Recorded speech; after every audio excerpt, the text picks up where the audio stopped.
Hello guys, this is the Pokemon Go Show, Episode 8, and it's gonna be great. Welcome back guys, and thank you for listening. My name is Kate, and I am joined by my co-host, Shelby. Hey guys, what's up? Hope you've had a great week. Did you know that female giraffes give birth standing up? That means that baby giraffes are welcomed into the world with a 1.5 meter drop to the ground. Ouch! That was according to the National Geographic Kids. Would you like to give birth standing up? Heck no.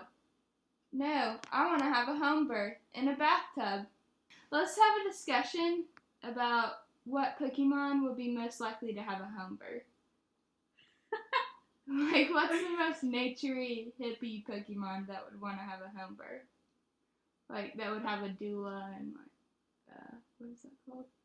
A midwife. Yeah. That's a really good question. Which Pokemon is, like, the most earthy that would have a home birth?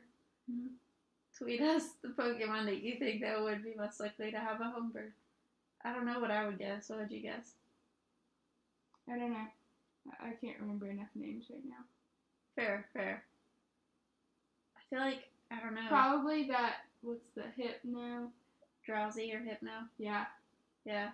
They're like, well, they just remind me of, like, psychedelic. In my mind, I'm thinking of something that it's a grass type.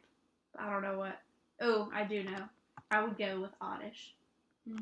That's an interesting choice. Yeah. I don't know if I don't think I'd pick Oddish. Now that I say that... No, stick to your guns. Okay, I'll stick to my guns. Don't be lying. I'll stick to it. Fine. So, since the last time we spoke, we were wanting to get Shiny Cubone and or Shiny Ponyta and or Giratina. And I can tell you that Shelby and I both got one of those three. And then I can tell you further that I got two of those three. Take some time right now and guess to see which ones we got.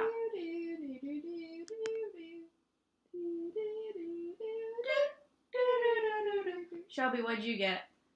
Drum roll, please. Shiny Cubone. Whoop whoop.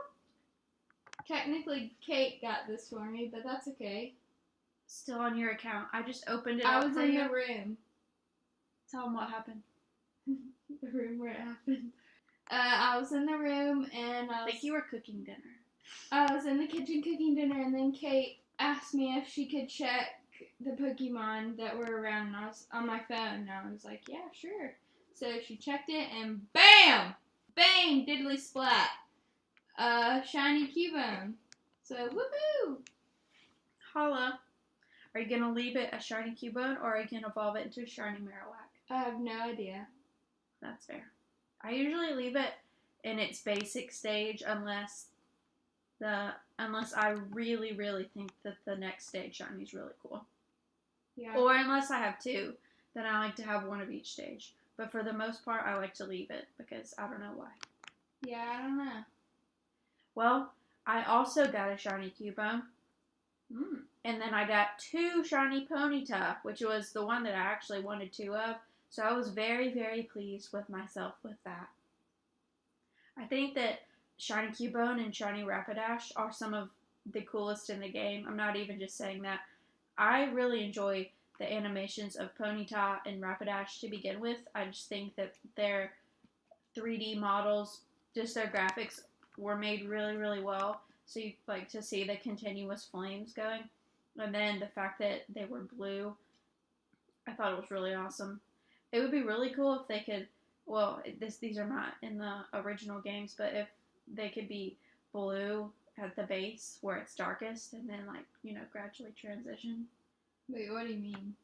But I guess what I was saying was it'd be, like, blue at the bottom and then, like, at the very top it would, like, gradually fade to, like, yellow or something. But I don't know. They still look really cool. But we both failed to get a Giratina, which I'm okay with. Honestly. Initially, we said it was not, like, super terrible. We were being really optimistic about it. But in reality, it's actually pretty trash. So I'm okay with not getting one. We still have a few more days in recording this to actually go get one. But if not, I could just get one from a trade, and that would be fine with me. Or honestly, I could just wait until special research, or not special, field research to get one. I still have to get a Latias, yeah. And I was just gonna wait for that because honestly, I don't know, I'm not just burning to get one. But also, for the 7-day field research, I did get a Shedinja. And tomorrow I will be able to get my second one. My first one was trash IVs, so I'm really hoping that this one is even a little bit better. Even though Shedinja is a pretty useless Pokemon, which really stinks. But maybe something that I'm most proud of is that I'm almost to 30 million XP, which is level 40. Oh, 40 times 1.5. Yeah. Anyway, I'm halfway to being level 40 times 2, which is pretty cool. I'm really happy with that. But I would be even more happy if they would raise the level cap. Anyway, that was our week. Pretty good. Really busy week, though, just in life. So, with the introduction of Shiny Cubone and Shiny Ponyta, you can also get an Alolan Shiny Marowak from raids, which is extremely difficult to acquire, considering that it is a tier 4 raid and those just don't happen as often. So, if you get one of those, that would be super legit, too legit to quit. And then you can also grab yourself a Shiny Ghastly out there. After the release of Gengar Raid Train Day, Shiny Ghastly became available worldwide, or around that time. And also, this week, new Pokemon were introduced, including Weasel in the wild and in Tier 1 raids, and also Badoo, who is the baby form of Roselia, and it can be hatched from 5K eggs. And the shiny variant is in the game, and it has been released. This is the first baby of Gen 4. I don't have any of the other Gen 4 Pokemon except for like 2, so. Get egg hatching out there. I don't leave my house. But with Adventure Sync and you're tracking through your Apple Watch, you'll be able to actually hatch eggs without having to go outside. Ooh. But I like going outside, I just can't. That's true. That's so sad. I can't go into the sun or I'll glisten. You're a vampire? Yes. Say it out loud. Are you one of the Cullens? Yes. Twilight makes me cry. Tears of joy, horror. Joy. I love it and I can't help it. And I'm not ashamed. Okay, cool. Anyways, I feel like that had nothing to do with what we're talking about. It had to do with it, and that you said you liked to go outside and walk, but you couldn't. And that vampires... There's not a vampire Pokemon that I know of. Give birth... What? By eggs. Which brings me to our next topic, which is about eggs. Baby Pokemon appear in 7-kilometer eggs. Currently, only a few baby Pokemon have been confirmed to hatch from 7-kilometer eggs, including Togepi, Magby, Pichu, Wynot, and other baby Pokemon like Elekid, Cleffa, and Igglybuff have not been confirmed as shifting to the 7-kilometer eggs. Baby Pokemon have joined the Alola Pokemon in 7-kilometer eggs, and there's a chance for baby Pokemon to hatch as a shiny. And if you're looking for one, you need to collect eggs from your friends. Okay, so to quick recap, unless it's changed. I know for sure that Magby, Wynot, Pichu, and Togepi come from 7-kilometer eggs because those can all be shiny. So for these 7-kilometer eggs with the baby Pokemon, we will update you guys next time on if they have removed any of those or added any of those. If you really want a good chance of hatching a shiny baby Pokemon, this is your best chance, since there are less species of Pokemon in 7-kilometer eggs than the 5 or even the 2. So this is your best chance to get these shiny baby Pokemon. Okay, so for Cyndaquil Community Day, it was once again, was it a 2-day thing? No, it was not, sadly. I like when it's 2 days better, Let us know in our Twitter what you think. Just kidding, you already have too many things to respond to. But if you have time, you can let us know what you think about 1 day versus 2 day community days. I personally like 2 because, I don't feel as pressured to spend 4 hours straight doing it, especially when it's freaking freezing outside. And so on Saturday, we were busy watching some good old-fashioned football. Whoop! And so I opened it on my walk to the stadium, and Kate did better than I did. She opened hers quite a few times. But I opened it on the way there, and then I think one time in it, and Kate got herself a few, I think. I did. I managed to get 4, but one of those I wanted to trade for you because you didn't get any. Oh yeah, I didn't get any. So there's a bunch on the way to on the walk to the stadium, but I can trade it with you right now. Let's go ahead and trade. Okay, sounds good. Maybe it'll be lucky. So I checked a bunch. I don't know how many, but a bunch, and none of them were shiny, sadly. But that's okay, because Kate's always got my back. Okay, so on Cyndaquil Community Day, you also had the chance to get a Typhlosion with Blast Burn. Which, it's a pretty decent move, but Typhlosion is not even the best fire-type attacker, and as we've probably hinted or mentioned before, that fire, it does not really have a strong place in the meta, so this is pretty much just a collector's piece. I only evolved one of my shinies. Other than that, I didn't even really care about this move, but so if you didn't manage to get it, it's okay. And if you did manage to get it, then that's cool too, because it was an exclusive move, and now you can remember your time that you spent playing on Community Day. Okay, anyway, so let's talk about a little thing called Adventure Sync. Yeah, that's right, I said it. Sync, sync, sync, sync, sync, sync. Everybody! Okay, anyway, so the newest feature in the world of Pokemon Go came out on the 1st of the month, and basically it's going to have, or it has, fitness tracking capabilities that reward you when you are active. And this will happen even when the Pokemon Go app is closed, which I think is awesome. So the self-research group has summarized pretty much everything we need to know. So basically, there are 2 major components. A new weekly fitness goal has been launched, so even trainers who do not enable Adventure Sync functionality will notice a new goal on their trainer stats screen. It applies to everyone, no matter your level. Credits all kilometers walked towards the weekly walking goal, and there are 3 different reward tiers. So 5 kilometers, 25 kilometers, or 50 kilometers in distance walked each week. So the distance logged is when the Pokemon Go app is open or active in the background, and if you do decide to turn on the Adventure Sync, then the distance will be tracked even when the app is closed. And then rewards are paid out once per week at the end of the week, so you will have to be a little patient and receive the reward at the end of the week. So there's the new weekly fitness goal, and then also the background fitness tracking. So that's like the main thing that's kind of exciting.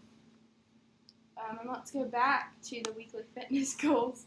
So the rewards, so if you accumulate 5 kilometers for the week, you'll get 20 Pokeballs. If you walk 25 kilometers during the week, you'll get 10 Great Balls, plus a 5-kilometer reward, and then 500 Stardust, or, so you can get all of those things, or a rare candy, or a 5-kilometer egg. And then if you are just a super trooper and walk 50 kilometers for the week, you get 5 Ultra Balls plus a 5-kilometer little reward and a 25-kilometer reward plus 1,500 Stardust. So you can get all of that, or 3 rare candies, or a 5-kilometer egg, or a 10-kilometer egg. And it accesses fitness data from iOS's Health Kit, or if you have an Android, the Google Fit app. And which I'm really excited about because I'm hoping it'll help save my battery when I'm playing. And sometimes I just forget to turn it on if I'm walking somewhere, even for a little bit, and I think every little bit will add up. So I'm excited. What do you think, Kate? I like it. I personally wish the rewards were a little bit better, but I think it's really cool that they added this component since walking already has a big place in the game with the buddy system and with hatching eggs in general. I think it's really cool to reward doing that component of the game, making the game more well-rounded and versatile. I just don't like that one of your options for a reward is a 5-kilometer egg, which you can get from spinning a Pokestop, and also I just feel like 5-kilometer eggs are the worst kind of eggs, but I don't know, it's just the beginning, so I don't want to be too greedy or anything. Well, I have a tip for you then.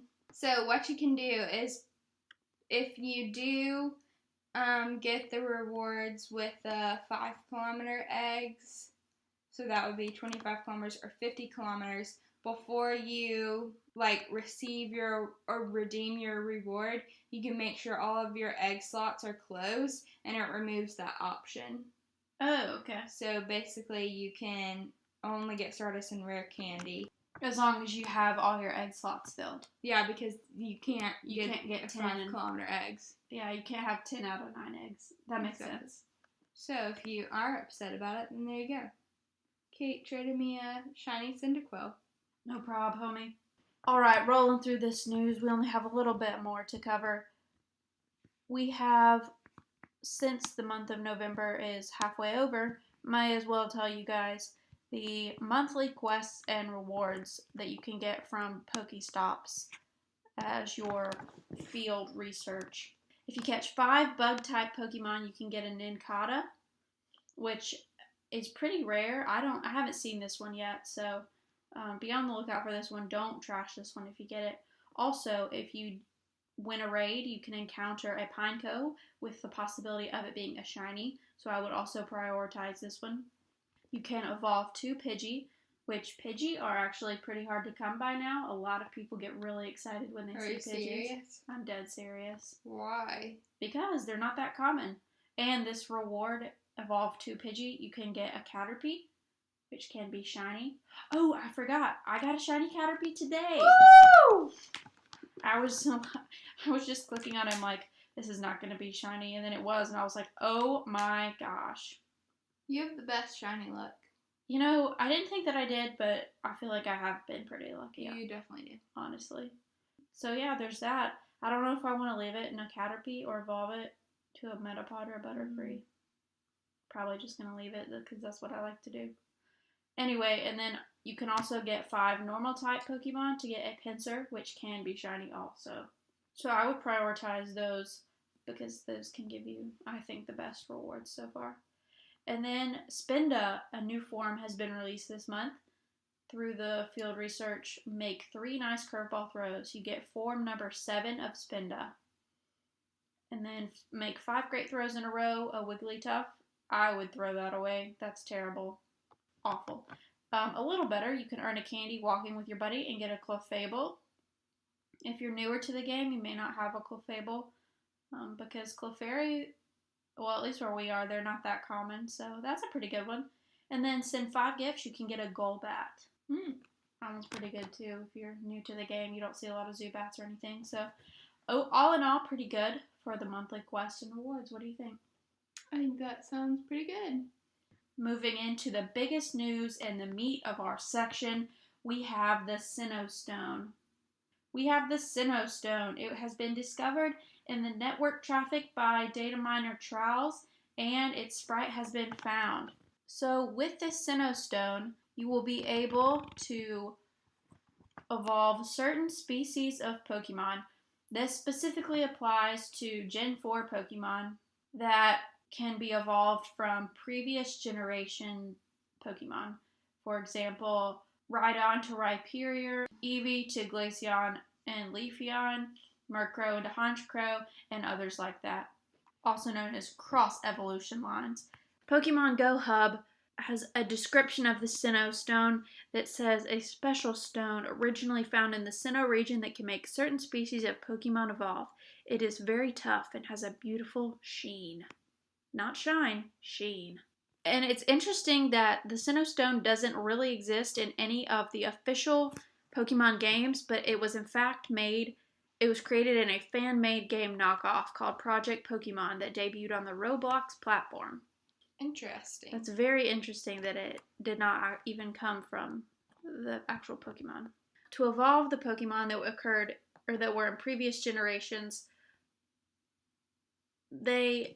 according to like the main series, they would have needed a special kind of item to evolve to its next stage. So in having just one item that evolves all these, just made it a little easier for Niantic to be able to kind of solve that problem. So you can use the Sinnoh Stone to evolve the following: Magneton into Magnezone, Rhydon into Rhyperior, Lickitung into Licky, Tangela into Tangrowth, Electabuzz to Electivire, Magmar to Magmortar, Eevee into Leafeon or Glaceon, Sneasel into Weavile, Togetic into Togekiss, Yanma to Yanmega, Gligar to Gliscor, Murkrow to Honchkrow, Kirlia to Gallade, Mischievous to Mismagius, Piloswine to Mamoswine, Dusclops to Dusknoir, Snora into Frostlass, Aipom to Ambipom, Roselia to Roserade, Porygon 2 to Porygon Z, and finally Nosepass to Probopass.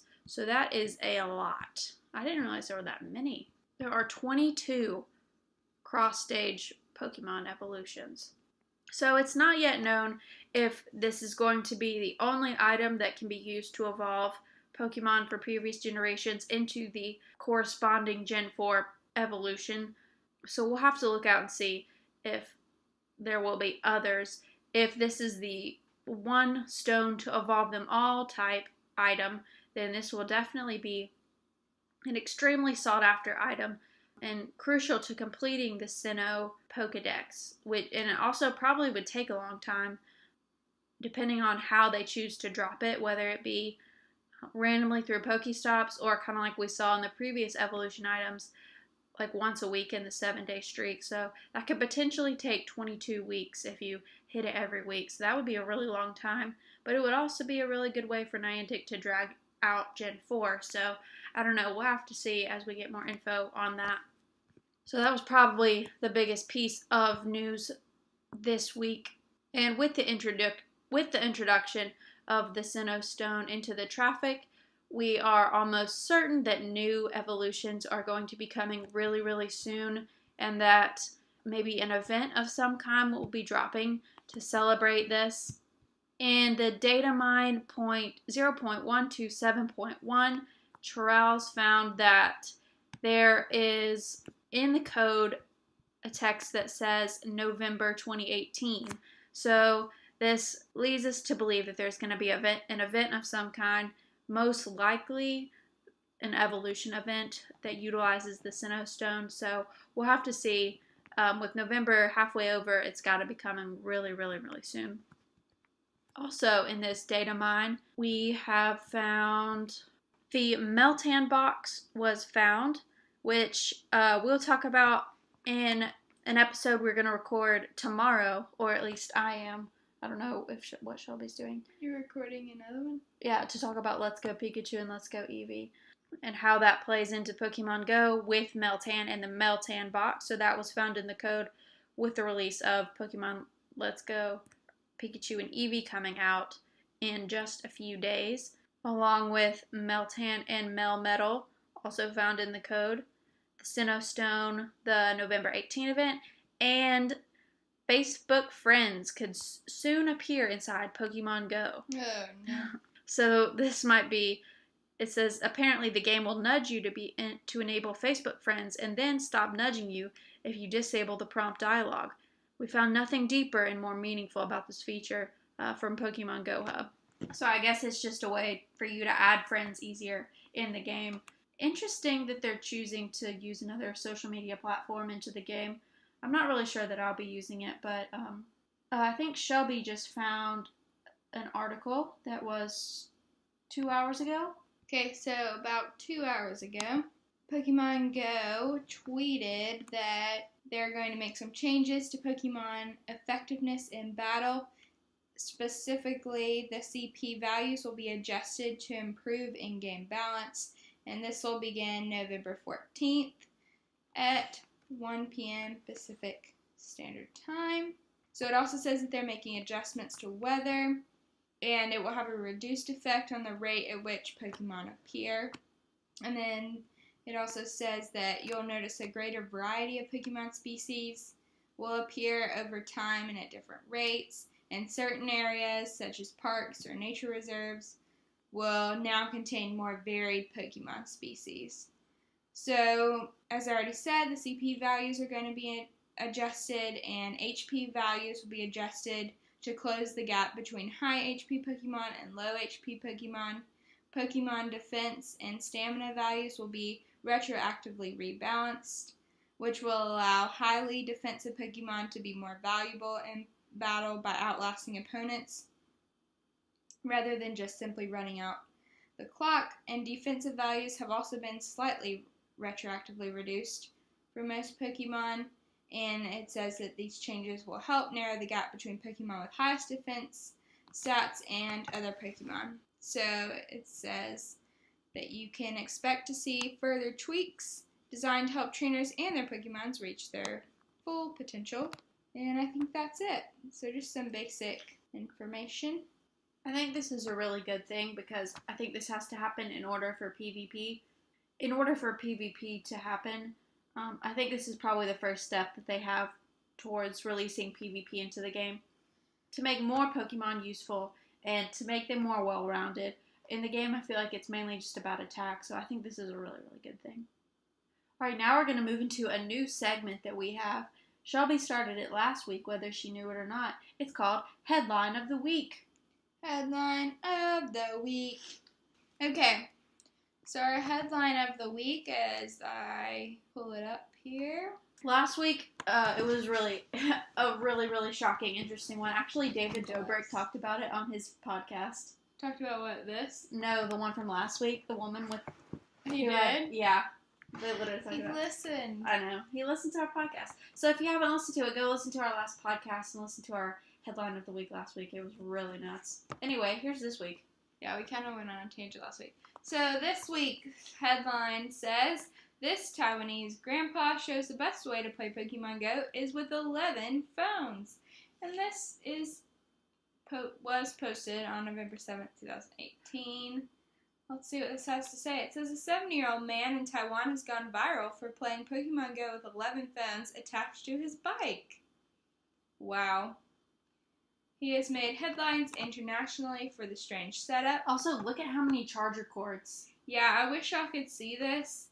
It looks like he has something attached to his waist, maybe? Like a fanny pack? Yeah, and like 11 arms that are holding up each phone, and then he has this like satchel thing that I guess has all of the chargers and the cords attached to it. You can probably go look it up. You can probably type in the headphone. I'll put a link in the description so you can see it. But anyways, it's pretty nuts. So he keeps external batteries and charging cables on him so he can enjoy up to 20 hours of battery life per phone. Can you imagine playing Pokemon Go for 20 hours? Dude, that'll be exhausting if you're walking. Yeah. It says he does have a waist mount so he can travel with his 11 phones on foot. It says that his neighbor commented on how Chen's unique approach to catching Pokemon has turned their street into a tourist attraction. And it shows a picture of him riding his bike as well. How does he not hit things? Because in this picture, he is not looking at the road. I don't know. He apparently took on the hobby after learning about the game from his grandson, and he spends $1,209 a month to add phones to his collection and add lures to Pokestops, among other in-game upgrades. Holy mess. And he is retired, so that makes sense. And It's a mega his hobby. favorite Pokemon is Snorlax. It says he doesn't... Oh, this is super interesting. He rarely partakes in gym battles, which is interesting for a person who is prepared to play up to 20 hours. as he feels it wouldn't be fair to other players. Okay, that makes sense. Well, that's nice. That's nice, but also I feel like it's fine if he did.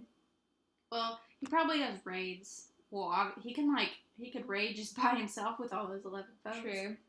So yeah, that's our headline of the week. Pretty interesting headline if I do say so myself. Okay, so now we are going to do another segment that we like to call Describe Vibes. And yes, this is new, but the genius Kate came up with this.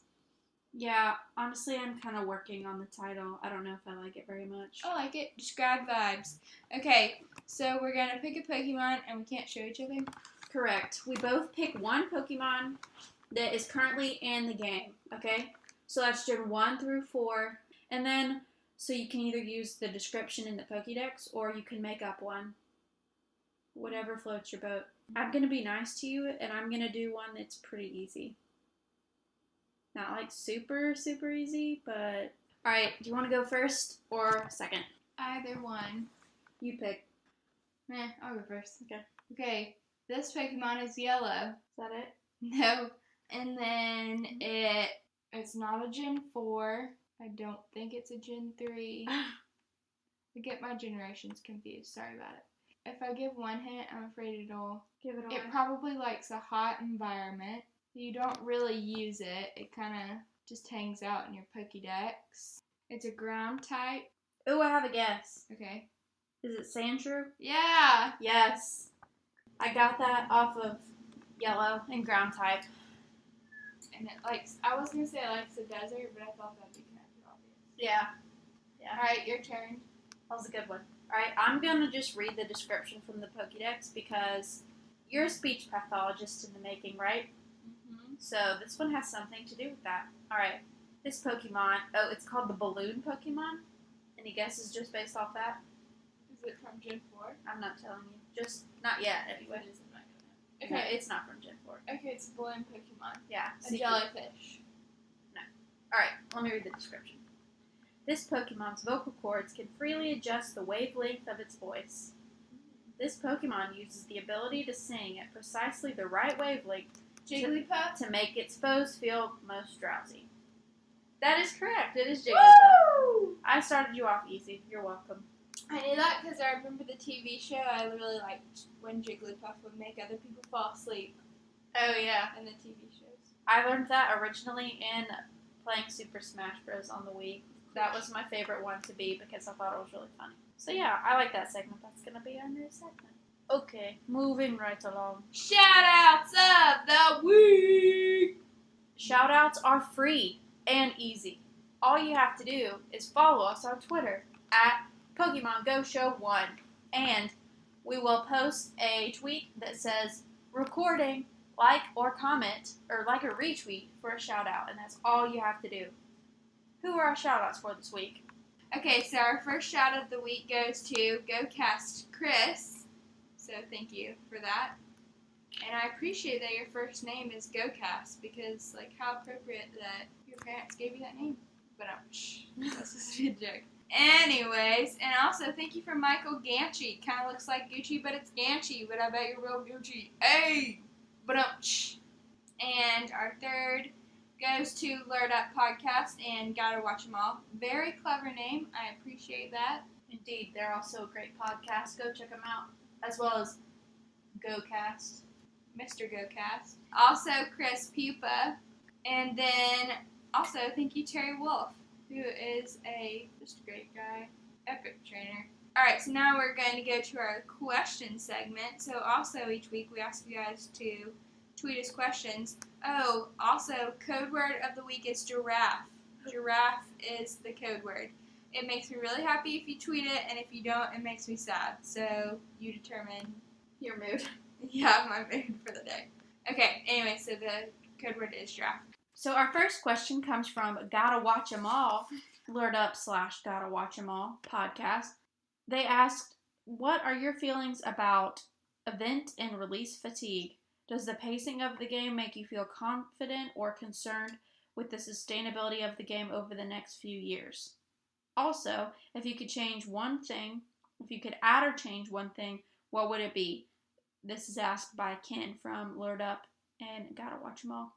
Well, first, I just remember the big gap between Gen 1 and Gen 2 when there was absolutely nothing for forever.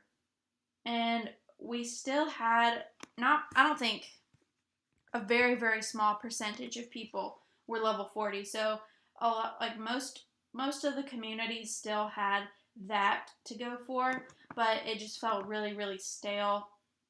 And we had like 2 events maybe. So that was a really, really dark time, and I remember being very, very bored. Even though I still played it, it was just like, why? Like, what's the point? After, I mean, we had already collected all the Pokemon that we could in Gen 1. And then as of recently, over like the last year, it's been like the complete opposite, where there's an event just about every week or something bigger going on. So it's a huge contrast, but I really like that there's almost always something to look for. We asked on Twitter, do you find the short timeline of events to be stressful? / do you have FOMO on events? So basically this is basically what we are hinting at with just like what Gotta Watch 'em or Alert Up / Gotta Watch 'em All is asking us. As of recently, there have been a lot of mini events and just big events going on simultaneously as smaller events, so there's always something going on. And especially with these little events like these shiny Cubone and shiny Ponytail, they were here for just a few days. And community days, they're only 3 hours.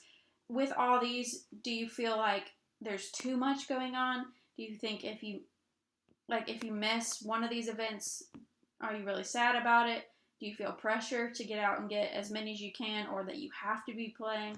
Does it make it feel like more of a burden than just enjoying the game?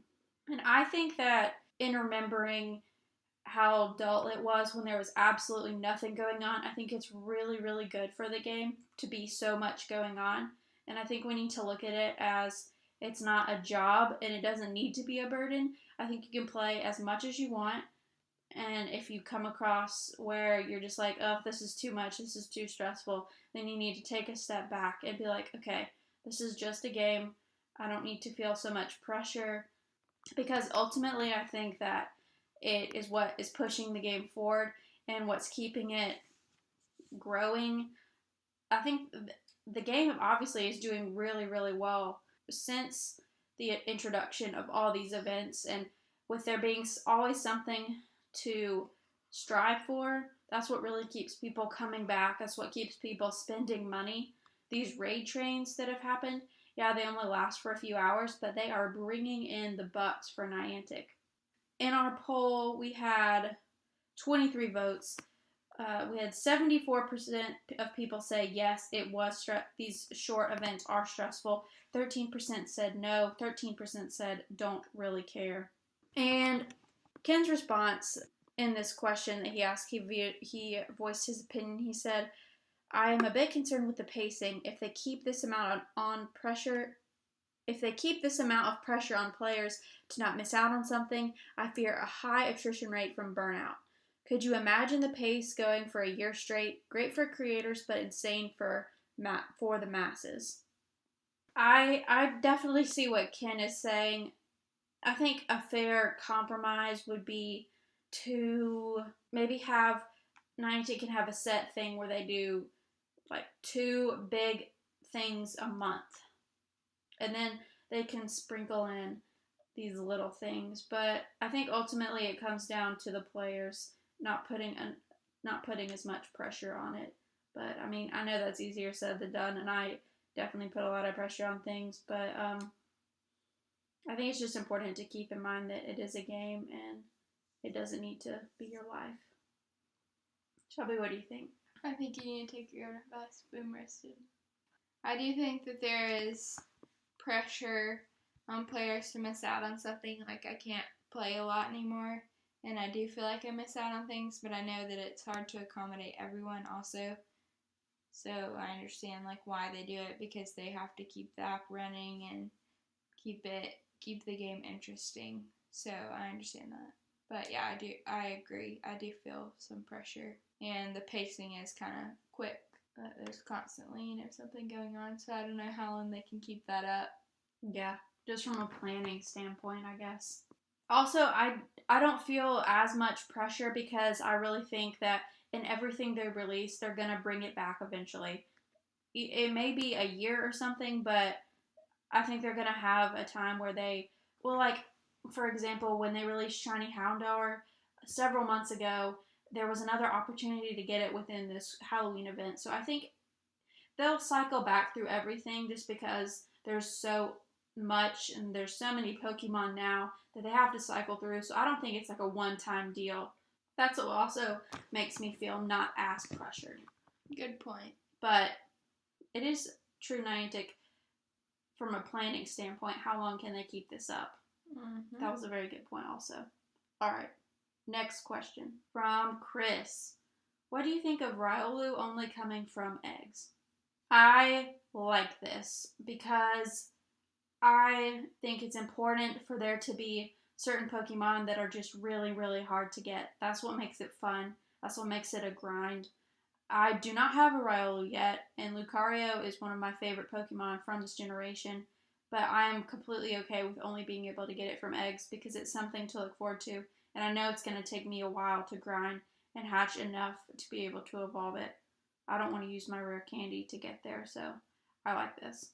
I think over time they're going to make it more attainable, but I think at first it's important to kind of slow down the release. What do you think? Yeah, I agree. I think it's a good thing that it only comes from eggs. It makes it more special. Yeah, more exclusive.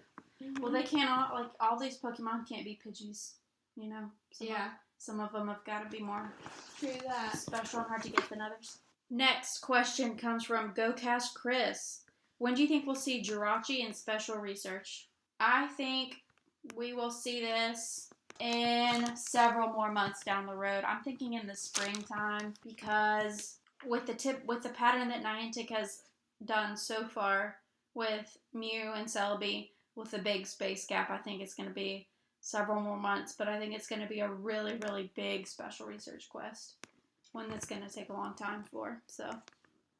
But I could be wrong because they also released a Spiritomb special research. So we will see. We will see.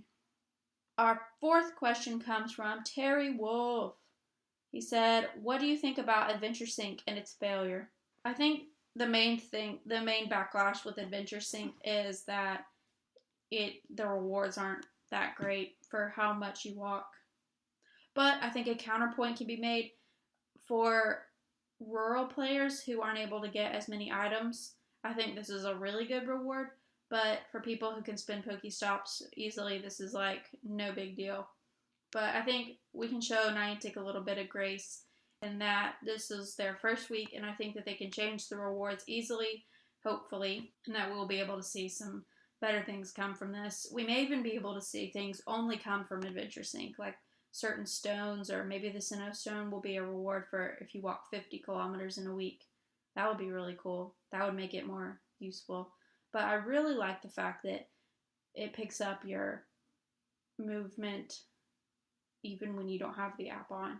That makes me not feel pressured to turn it on when I'm driving and just leave it. I can just not even open the app and know that I'm getting the distance. So I really like that part of it. It makes hatching eggs faster.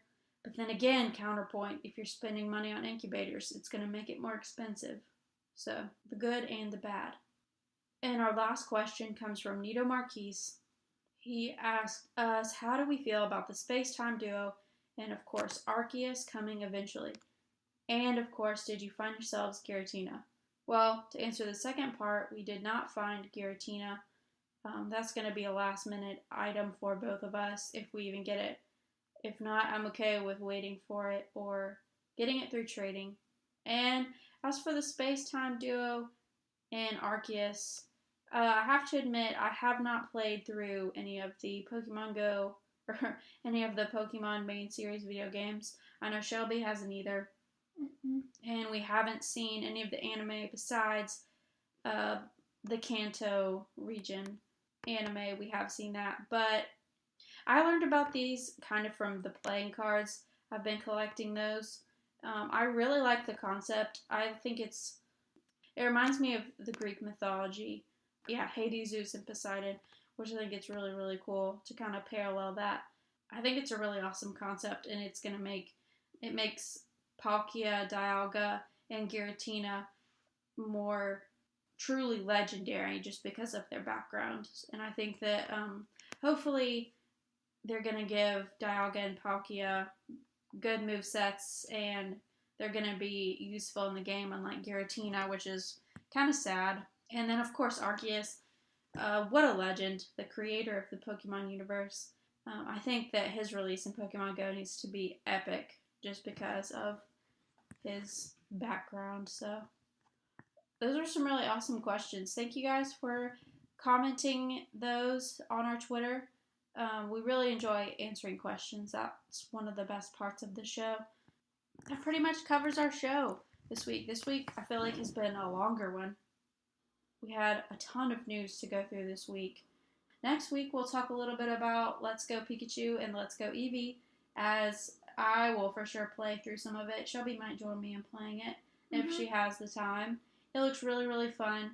If you're on the fence about getting it, I would recommend watching some Twitch streams or YouTubers play through it before you drop the $60 just on one version alone. But I'm going to get just one version for right now. I'm still deciding on Pikachu or Eevee. If you guys have an opinion, let me know what you think I should get and why. So you can follow us on our Twitter at Pokemon Go Show 1. And if you have any questions, comments, or just want to say hey, this is the best way to get in touch with us. That is at Pokemon Go Show 1. You can also email us at the Pokemon Go Show 99@gmail.com. And then we have a YouTube channel, which is the Pokemon Go Show, where we post our podcasts also. And we have some videos of Pokemon card openings that I have been doing. So definitely go check those out if you haven't already. They're pretty chill. I like doing them. I think you'll enjoy watching them. I will also be recording a special episode in preparation of Let's Go Pikachu and Let's Go Eevee. I'll do that probably tomorrow and put it out on Thursday. So be on the lookout for that. Hope you guys enjoyed this episode. We can't wait till the next one. It's been a wild ride. See you guys next time. Have a good week. Deuces.